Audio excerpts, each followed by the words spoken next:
Hi అండి. ఈరోజు పచ్చి చింతకాయలతోటి కట్టెపరుగుల పులుసు అయితే చూపించబోతున్నాను. Welcome to my channel. దీనికోసం ఒక అర కేజీ కట్టెపరుగులు అయితే తీసుకున్నాము. శుభ్రంగా కడిగి పెట్టుకోవాలి.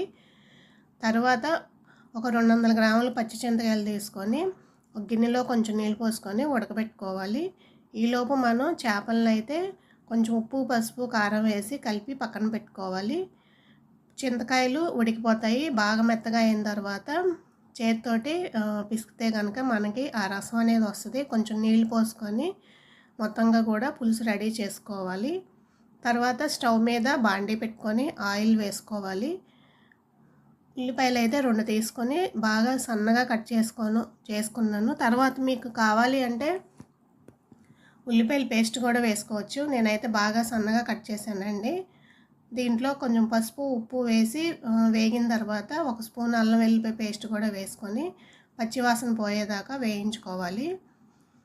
తర్వాత దీంట్లోకి కారం, గరం మసాలా పౌడరు. దీనికి ఎక్కువ ఏంటంటే మసాలా అనేది ఎక్కువ పట్టదండి. ధనియాలు, జీలకర్ర 1 స్పూన్ వేసుకొని పొడి వేసుకుంటే సరిపోతుంది.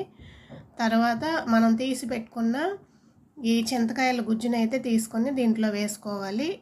ఒక పొంగు వచ్చిన తర్వాత కలిపి పెట్టుకున్న చేపల్ని దీంట్లో అయితే వేసుకోవాలండి. మనకి ఒక 10 నిమిషాల దాకా టైం పడుతుంది ఇది ఉడకడానికి. ఎక్కువ అయితే కలపొద్దు, చేపలు ముక్కలైపోతాయి.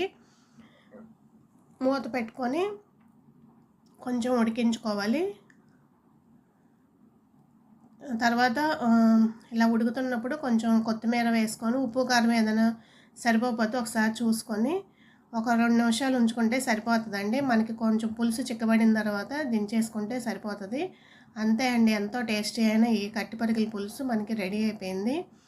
దీనికి మనం 2 రోజులైనా బాగుంటుందండి పులుసు. తర్వాత రోజు వేసుకుంటే ఇంకా బాగుంటుంది. Thank you.